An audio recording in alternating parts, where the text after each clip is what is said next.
Hi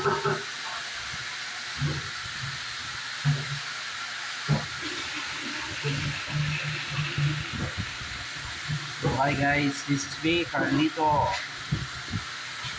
So, para sa ating vlog for today, ito po yung beginner solar panel system natin.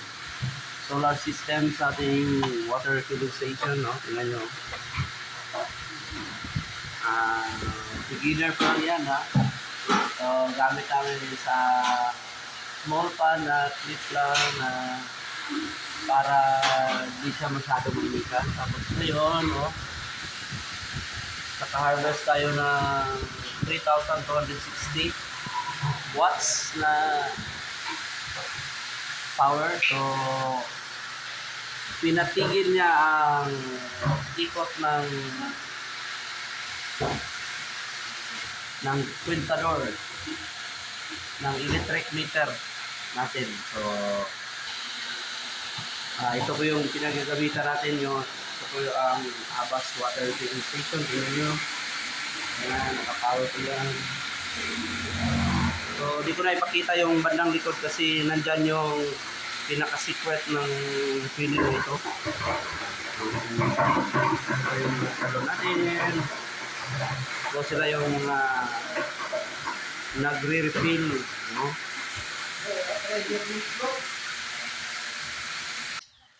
So, yan yung 10 panels natin sa ating 6 kilowatt water system. Tingnan nyo, yan. So, naka-solar na sila lahat. So, kung malakas ang init, titigil talaga yung ikot ng electric meter, no? So guys, see you for the next vlog. Ito po yung Carl Romano. Subscribe kayo sa aking YouTube channel. Ito po yung beginner installation namin. Ganito yung forma. Naka-beginner installer lang po. Pero trusted seller na at trusted installer na ng solar dito sa aming province sa Negros Oriental. You can contact us sa Gentech Solar and ICT Solution, and through Sibalay Production you can contact also me para sa mga installation. So ito na guys, see you in the next vlog. So ito na, yan yung mga tatak beginner talaga guys.